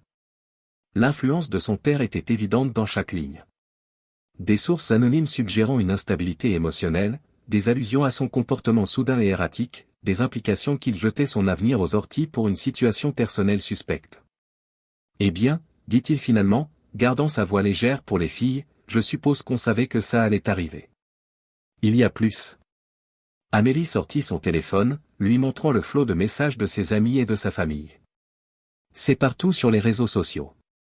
Les gens spéculent, posent des questions. Quelqu'un a dû nous voir au parc hier. Il y a des photos. Julien regarda les photos granuleuses prises au téléphone, lui poussant les jumelles sur les balançoires, Amélie regardant depuis un banc voisin. Tous les 4 marchant ensemble vers la maison. Leur moment privé transformé en spéculation publique. Je suis tellement désolé, commença-t-il, mais Amélie l'interrompit. Ne le sois pas. Ce n'est pas ta faute. C'est. Un coup à la porte les interrompit. Par le Judas, il pouvait voir une petite foule de journalistes se rassembler dans le couloir. Comment ont-ils trouvé ton adresse, exigea Julien, déjà en train de rassembler les affaires des jumelles.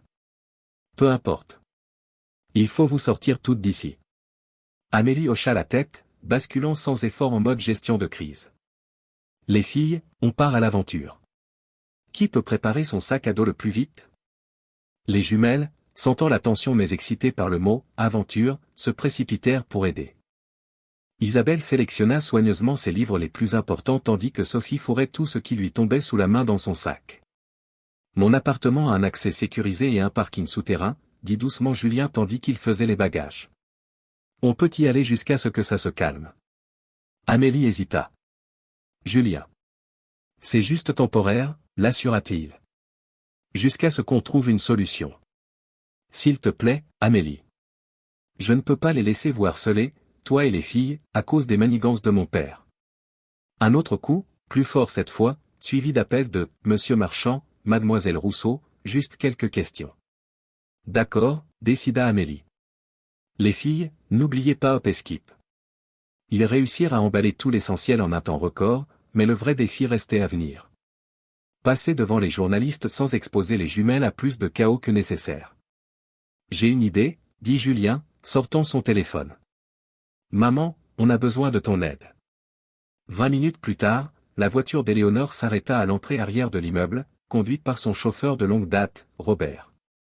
Pendant que Julien créait une distraction à l'entrée principale, sortant seul pour attirer l'attention des journalistes, Amélie se faufila par l'arrière avec les jumelles, les faisant monter précipitamment dans la voiture qui attendait.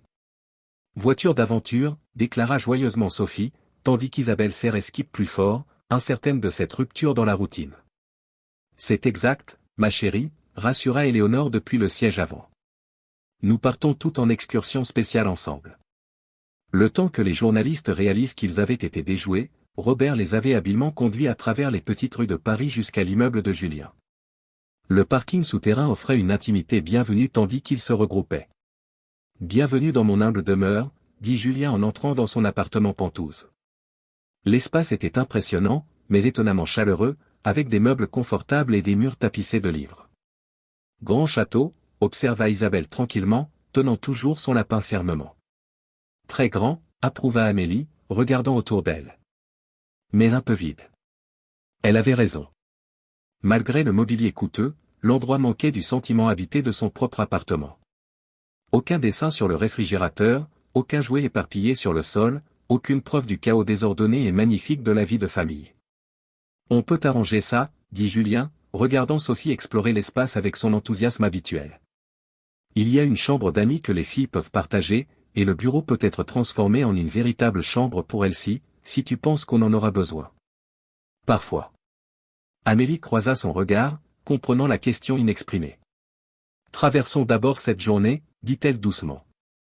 Ensuite on pourra parler des arrangements. Éléonore, qui avait observé tranquillement, s'avança. Pourquoi ne pas emmener les filles au parc sur le toit? C'est privé, et elles pourraient aimer voir la ville d'en haut. Parc. Sophie était immédiatement partante. Viens, Bella. Isabelle demanda la permission à sa mère du regard avant de prendre la main tendue de sa grand-mère. Tandis qu'Éléonore les menait vers l'ascenseur, Amélie appela, n'oubliez pas la crème solaire. Les deuxièmes enfants sont toujours plus prudents, répondit Éléonore avec un sourire complice. J'en ai élevé un de chaque. Une fois seule, Amélie s'affaissa sur le canapé, la tension de la matinée se montrant enfin sur son visage. Ton père ne va pas s'arrêter, n'est-ce pas? Non, admit Julien, s'asseyant à côté d'elle. Il continuera à pousser jusqu'à me forcer à revenir ou à détruire ma réputation en essayant. Mais, Amélie, il se tourna pour lui faire face. J'ai besoin que tu saches quelque chose. Rien de ce qu'il fait, aucune mauvaise presse ni pression commerciale, ne me fera regretter de vous avoir choisi, toi et les filles. Même s'il te ruine? Il ne peut pas toucher à ce qui compte. Mes filles, toi, le soutien de ma mère. Il ne peut toucher à rien de tout ça. Julien passa une main dans ses cheveux. L'argent, la réputation d'affaires, tout ça, ce n'est que des choses. J'ai passé 3 ans avec tout ça et à me sentir complètement vide. Amélie resta silencieuse un instant, puis dit, les filles ont besoin de stabilité. Elles ont besoin de savoir que leur foyer est sûr, privé. On ne peut pas continuer à fuir chaque fois que des journalistes se présentent. Je sais. Laisse-moi passer quelques appels. Il y a une maison à Neuilly-sur-Seine que ma mère essaie de me faire visiter depuis un moment. Communauté fermée, sécurité privée, bonnes écoles à proximité. Ce n'est pas aussi douillet que ton appartement, mais... Julien. La voix d'Amélie était douce mais ferme. On ne peut pas simplement emménager ensemble. Les filles vivent déjà tellement de changements. Pas ensemble, clarifia-t-il rapidement. Il y a une maison plus petite juste à côté qui est aussi à vendre. Toi et les filles pourriez avoir votre propre espace, votre propre routine, mais je serais assez proche pour aider avec les histoires du soir et le chaos du matin. On pourrait y aller doucement, trouver comment être parents ensemble sans compliquer tout le reste. Sans compliquer tout le reste, termina Amélie. Elle resta silencieuse un long moment, réfléchissant. Les filles auraient toujours leur propre chambre, leur propre espace. Absolument, et tu aurais le contrôle total de ta maison, de ton emploi du temps. Je veux juste être là pour les débordements de yaourt du matin et les batailles de dragons et tout ce qui se trouve entre les deux. Du toit venait le son de cris joyeux. Le rire distinctif de Sophie se mêlant à la voix plus discrète mais tout aussi joyeuse d'Isabelle. Amélie sourit malgré ses inquiétudes. Elle t'aime déjà, dit-elle doucement. Je ne m'attendais pas à ce que ça arrive si vite. Les enfants sont plus intelligents qu'on ne leur accorde de crédit. Ils savent ce qui est réel. Julien hésita, puis ajouta, comme la façon dont elles ont su garder ma photo même avant de comprendre pourquoi. Les yeux d'Amélie se remplirent de larmes. Je n'ai jamais cessé de t'aimer, chuchota-t-elle. Même quand je pensais te protéger en restant loin. Même quand je me suis convaincu que c'était mieux ainsi. Je n'ai jamais arrêté. Amélie. Julien commença à tendre la main vers elle, mais elle se leva rapidement. On devrait aller voir les filles, dit-elle, essuyant ses yeux. Et peut-être regarder ces maisons dont tu as parlé. Juste pour voir. Il reconnut son besoin d'espace, de temps pour tout digérer. Bien sûr. Je vais passer quelques appels. Alors qu'il montait dans l'ascenseur vers le toit, Amélie rit soudain. Tu sais ce qui est drôle? Ton père a essayé si fort de nous séparer, de tout contrôler. Et au final, tout ce qu'il a fait, c'est nous rendre plus forts. Julien sourit, regardant les numéros d'étage défiler. Il n'a jamais compris que la vraie force, ce n'est pas de contrôler. C'est de lâcher prise, de prendre des risques, de choisir l'amour plutôt que la peur. Les portes de l'ascenseur s'ouvrirent, révélant leur fille en train de jouer avec Éléonore, le visage rayonnant de joie tandis qu'elle lui montrait leur jeu spécial de princesse et dragon. En les regardant, en regardant vraiment la famille qu'il avait failli perdre, Julien sut qu'aucune mauvaise presse ni manipulation d'entreprise ne pourrait jamais lui faire regretter son choix. Certains trésors valaient n'importe quel prix, et le sien se trouvait juste ici, complet avec des lapins en peluche et des rugissements de dragons. Les maisons de Neuilly-sur-Seine dépassèrent toutes les attentes, même l'examen minutieux d'Isabelle. La maison principale, une demeure élégante aux intérieurs modernisés, offrait suffisamment d'espace pour les réunions de famille. Mais c'était la plus petite maison de jardin d'à côté qui donnait vraiment l'impression d'un chez-soi. Douillette, chaleureuse, et parfaite pour Amélie et les jumelles. Et regardez, dit Amélie, guidant les filles à travers le portail reliant les deux propriétés. Vous pouvez rendre visite à papa quand vous voulez, mais avoir votre propre endroit spécial. 2 châteaux, déclara Sophie, faisant danser Hop le long du chemin du jardin. Isabelle étudia l'arrangement avec attention, Skip fermement calé sous son bras. On peut prendre le petit déjeuner avec papa. Tous les matins si tu veux, assura Julien. Et des histoires du soir et des visites au parc et tout le reste. Je serai toujours juste à côté. 2 semaines après la tempête médiatique, ils emménageaient enfin. Éléonore avait géré les achats par le biais de sa propre agence immobilière, gardant tout privé et sécurisé. La sécurité de la communauté fermée signifiait aucune visite inopinée de journalistes ou de Richard Marchand. Les filles, pourquoi ne pas montrer à grand-mère Éléonore vos nouvelles chambres, suggéra Amélie. Elle a aidé à choisir quelques surprises spéciales pour vous. Tandis qu'Éléonore menait les jumelles excitées à l'étage, Amélie se tourna vers Julien. Tu es sûr de ça? D'acheter 2 maisons juste pour qu'on puisse vivre côte à côte? Je suis sûr de vouloir donner à nos filles stabilité et sécurité, répondit-il, et d'être assez proche pour être un vrai persan. Il hésita. Sans te mettre de pression pour plus que ce que tu es prête à donner. L'expression d'Amélie s'adoucit. Julien. Monsieur Marchand. Robert apparut dans l'embrasure. Les derniers meubles sont arrivés. Où souhaitez-vous que je place les bibliothèques des enfants? Je vais te montrer, dit rapidement Amélie, profitant de l'interruption pour reculer par rapport au moment. On a prévu un coin lecture spécial dans leur salle de jeu. Le reste de la journée passa dans un flou de déballage et d'organisation. Julien s'émerveilla de la rapidité avec laquelle la maison de jardin se transforma d'un espace vide en un foyer, les œuvres d'art des jumelles réclamant déjà des places de choix sur le réfrigérateur et leurs jouets créant un chaos familier dans chaque pièce. Le soir venu, les 2 filles étaient épuisées mais luttaient contre le sommeil, craignant de manquer de l'excitation. Elles insistèrent pour que leur lit soit disposé de façon à pouvoir se voir à travers leur nouvelle chambre partagée. Leur lapin en peluche montant la garde comme toujours. Une histoire, s'il te plaît, demanda Isabelle avec sommeil tandis que Julien et Amélie les bordaient. Laquelle voudriez-vous? Demanda Julien, s'installant dans ce qui devenait sa place habituelle entre leurs lits. Raconte quand toi et maman étiez heureux, dit Sophie, surprenant les 2 adultes. Avant le temps triste. Le souffle d'Amélie se coupa. Julien la regarda, incertain, mais elle hocha la tête, s'asseyant sur le bord du lit d'Isabelle. Eh bien, commença prudemment Julien, l'un de mes souvenirs les plus heureux, c'était un pique-nique qu'on a fait au jardin du Luxembourg. Votre maman avait tout emballé parfaitement. Des sandwichs, des fruits, des biscuits. Mais j'avais oublié de vérifier la météo, et soudainement, il s'est mis à pleuvoir. Amélie se joignit à lui, souriant à ce souvenir. De grosses gouttes de pluie partout. On a couru s'abriter sous un grand chêne, mais on était déjà trempés. Vous aviez peur? Demanda Isabelle, serrant Skip plus fort. Non, mon cœur, dit doucement Julien. Parce que même si on était mouillé et froid, on riait. Les cheveux de ta maman dégoulinaient. Mes chaussures faisaient des bruits mouillés. Et toute notre nourriture de pique-nique parfaite était gâchée. Mais on s'en fichait. On a juste dansé. Là, sous l'arbre, sous la pluie, termina doucement Amélie. Comme dans un film, sauf que c'était vrai. Pourquoi vous avez arrêté de danser? La question innocente de Sophie resta suspendue dans l'air, lourde de douleur non dite. Parfois, dit Amélie prudemment, les adultes font des erreurs. Ils laissent la peur ou le doute leur faire oublier ce qui compte vraiment. Mais l'important, ajouta Julien, c'est que quand on réalise son erreur, on essaie de la réparer. On retrouve le chemin vers les gens qui comptent le plus. Les 2 filles semblèrent y réfléchir. Finalement, Isabelle demanda de sa manière tranquille, on peut faire un pique-nique sans pluie. Je pense que c'est une merveilleuse idée, sourit Julien. Peut-être ce week-end on pourrait inviter grand-mère Éléonore aussi. Et grand-père? Demanda innocemment Sophie. La température dans la pièce sembla chuter. La mâchoire de Julien se contracta, mais avant qu'il ne puisse répondre, Amélie prit la parole. Grand-père Richard a fait des erreurs aussi, expliqua-t-elle doucement.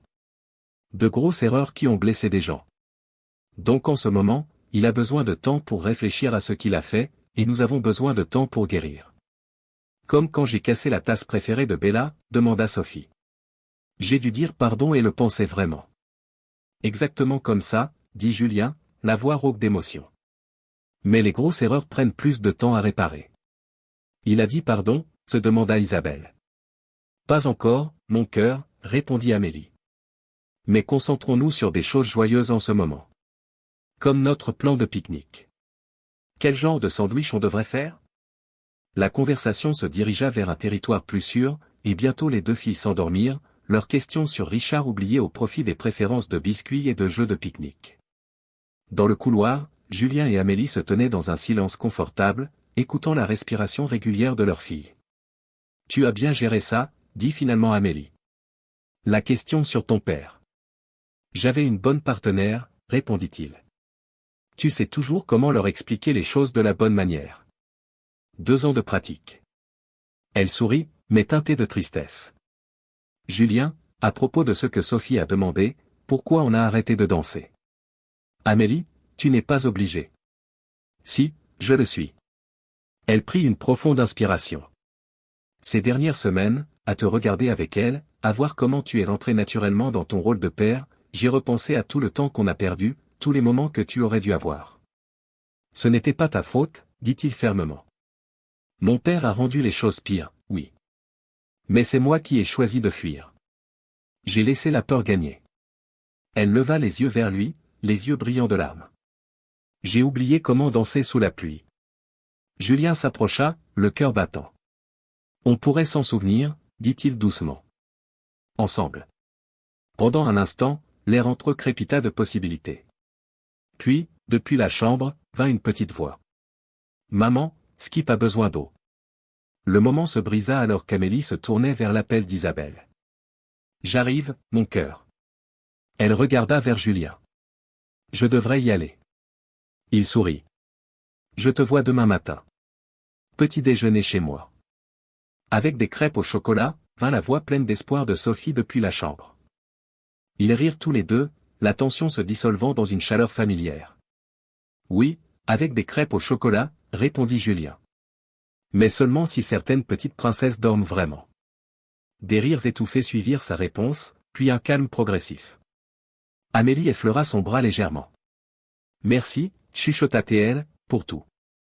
Alors que Julien traversait le jardin vers sa propre maison, il s'arrêta pour regarder en arrière. À travers les fenêtres, il pouvait voir Amélie se déplacer dans la chambre des filles, probablement en train de négocier un dernier verre d'eau ou une histoire. La scène était si parfaite, si juste, qu'elle lui serra la poitrine.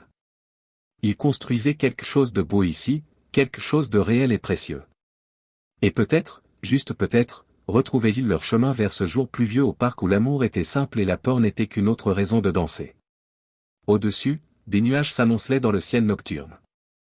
Julien sourit alors que les premières gouttes commençaient à tomber, se souvenant d'un pique-nique d'il y a longtemps et se réjouissant de créer de nouveaux souvenirs avec sa famille, avec de la pluie qui danse, des crêpes au chocolat, et tout l'amour qu'ils avaient failli perdre. Un mois après avoir emménagé dans leur nouvelle maison, Julien se tenait dans sa cuisine, regardant le lever du soleil peindre le ciel de teintes roses et dorées. Le bruit de petits pieds courant à travers le jardin le fit sourire. Pile à l'heure, ses filles faisaient leur voyage matinal quotidien de leur maison vers la sienne.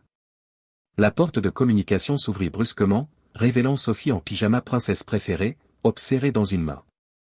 Isabelle suivait plus sagement, Skip l'accompagnant comme toujours. Jour des crêpes, annonça Sophie, bien qu'en vérité chaque jour était devenu jour des crêpes. Bonjour à vous aussi, rit Julien, soulevant chaque fille pour une étreinte en règle. Où est votre maman? Juste là, appela Amélie, fermant la porte derrière elle. Elle était belle dans la lumière du matin, ses cheveux légèrement ébouriffés, portant des vêtements confortables qui trahissaient leur aisance grandissante avec ses moments familiaux partagés. Quelqu'un n'a pas pu attendre le petit déjeuner.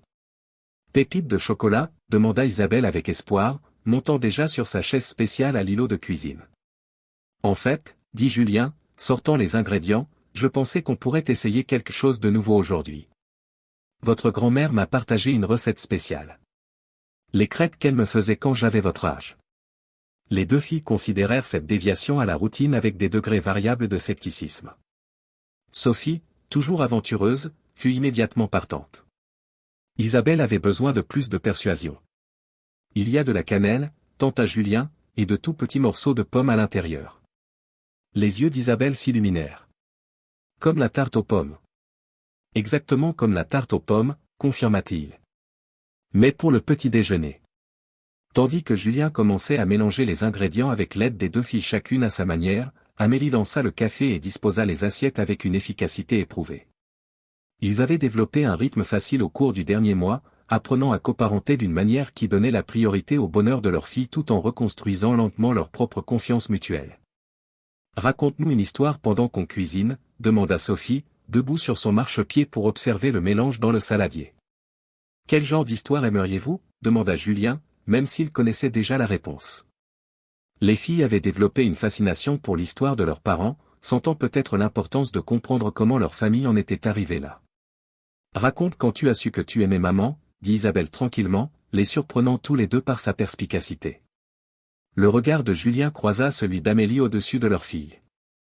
Eh bien, commença-t-il, mesurant soigneusement la cannelle, ce n'était pas juste un moment. Mais je me souviens d'un jour spécial. Un événement caritatif où votre maman était bénévole avec des enfants. Comment elle avait passé des heures à aider des enfants à planter des fleurs dans un jardin communautaire. Comment je l'avais regardé rire et enseigner et prendre soin d'eux et soudain voir tout notre avenir se dérouler devant moi.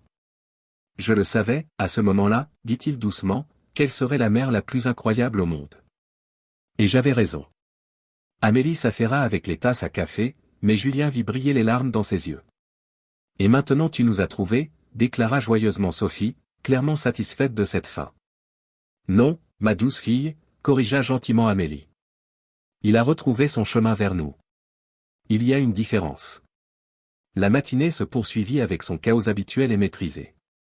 Renversement de sirop, négociation sur qui aurait la première crêpe, et d'innombrables petits moments que Julien savait qu'il chérirait pour toujours. Une fois le petit déjeuner terminé, Éléonore arriva pour sa visite quotidienne, apportant des livres pour les filles et une nouvelle qui fit se figer tout le monde un instant. Ton père a demandé à te voir, dit-elle tranquillement à Julien, tandis que les jumelles montraient à Amélie leurs nouvelles créations artistiques en crêpe. Il est en thérapie. Il fait des changements, dit-il. Julien se tendit. Maman. Je ne plaide pas pour lui, assura Éléonore. Je transmets juste le message. Ce que tu en fais, c'est ton choix. Avant que Julien ne puisse répondre, Isabelle apparut à ses côtés, sa petite main glissant dans la sienne. Il se demanda parfois si sa fille la plus discrète avait un sixième sens pour les moments chargés d'émotion. Grand-père a encore son temps pour réfléchir, demanda-t-elle, se souvenant de leur conversation de plusieurs semaines auparavant. Julien la souleva sur ses genoux. Oui, mon cœur, c'est ça. Il est désolé maintenant? La question innocente frappa profondément. Julien regarda vers Amélie, qui s'était rapprochée avec Sophie. Il dit qu'il l'est, proposa Éléonore prudemment. Il essaie de comprendre où il s'est trompé. Les actes parlent plus fort que les mots, dit Amélie, mais son ton était plus pensif qu'amer. Peut-être qu'il y a un moyen de tester s'il a vraiment changé. Quelque chose de petit, de contrôlé. Julien comprit ce qu'elle ne disait pas. Une chance pour Richard de faire ses preuves, mais avec des limites strictes pour protéger leur famille. Le pique-nique, suggéra soudain Sophie. Il pourrait venir à notre pique-nique. Les adultes échangèrent des regards. Ils avaient prévu un pique-nique familial au jardin du Luxembourg pour le week-end, une recréation de ce jour de pluie lointain, mais avec des ajouts bien plus précieux. Qu'en penses-tu? Demanda Julien à Amélie. On sera en public, beaucoup de monde autour. Les filles seront avec nous tout le temps. S'il dérape ne serait-ce qu'une fois, alors on part, termina Amélie. Et il perd sa chance. Éléonore sourit. Je vais aider à maintenir les limites, et peut-être, elle regarda son fils d'un air significatif, peut-être qu'il est temps qu'il voie à quoi ressemble le vrai succès. La décision prise, ils reprirent leur routine matinale. Éléonore lut aux filles tandis que Julien et Amélie rangeaient, se déplaçant l'un autour de l'autre avec une familiarité confortable. Es-tu sûr de ça? Demanda-t-il tranquillement, lui passant un plat à essuyer. Non, admit-elle, mais je suis sûr de nous, de notre famille. On est assez forte maintenant pour gérer ce qui arrivera. Même la pluie, taquina-t-il, faisant référence à leur ancien souvenir. Amélie sourit, posant son torchon. Surtout la pluie. Elle se dirigea vers la fenêtre où le soleil du matin avait cédé la place à des nuages qui s'amoncelaient. On dirait qu'on va pouvoir tester cette théorie plus tôt que prévu. Comme sur commande, les premières gouttes commencèrent à tomber. Sophie se précipita vers la fenêtre, pressant son visage contre la vitre. On peut jouer dehors? S'il te plaît? Isabelle rejoignit sa sœur, ajoutant son propre regard plein d'espoir. Avec des parapluies? Julien et Amélie échangèrent un regard, des années de blessures et de méfiance cédant enfin la place à quelque chose de nouveau. Ou peut-être quelque chose de très ancien redécouvert. Pas de parapluie, dit Julien, faisant glousser les deux filles. Certaines choses se vivent mieux sous la pluie. Quelques minutes plus tard, ils étaient tous dans le jardin. Les jumelles tournoyant en cercle, Éléonore regardant depuis le patio couvert, et Julien tendant la main à Amélie. « M'accorderiez-vous cette danse ?» Elle prit sa main sans hésiter. Et tandis qu'ils se balançaient sous la pluie avec leurs filles riant autour d'eux, Amélie chuchota, « On a retrouvé notre chemin, non ?» corrigea doucement Julien, faisant écho à ces mots du petit déjeuner. On a trouvé notre chemin en avant. Tous ensemble. La pluie tombait régulièrement, les trempant tous. Mais personne ne bougea pour rentrer. Ils avaient appris que parfois les moments les plus parfaits ne viennent pas malgré la pluie mais grâce à elle. Et tandis que leur famille dansait ensemble dans le jardin, entière et en train de guérir et heureuse, ils surent qu'aucune tempête ne pourrait jamais briser ce qu'ils avaient construit. Plus tard, ils feraient face à Richard et à ses tentatives de rédemption. Ils continueraient à naviguer les complexités de leur arrangement de vie unique. Il y aurait des défis et des changements et de la croissance. Mais pour l'instant, il n'y avait que cela. Deux petites filles dansant avec leur lapin en peluche sous la pluie. Leurs parents se balançant tout près et leur grand-mère regardant tout cela avec des larmes de joie. C'était ce que Richard n'avait jamais compris. Ce qu'aucun succès d'entreprise ne pouvait fournir. Le miracle simple et profond d'une famille liée non par l'obligation ou le contrôle, mais par l'amour donné et reçu librement. Maman. Papa, appela Sophie. Hop veut danser aussi. Skip aussi, ajouta Isabelle sérieusement. Alors, Julien et Amélie se séparèrent, chacun prenant une jumelle dans ses bras, et dansèrent jusqu'à ce que la pluie cesse et que le soleil perce à travers les nuages. Et dans ce moment de lumière parfaite et de pluie persistante, ils surent qu'ils avaient enfin trouvé leur chemin vers la maison. Pas vers une maison ou un jardin ou même un souvenir, mais l'un vers l'autre.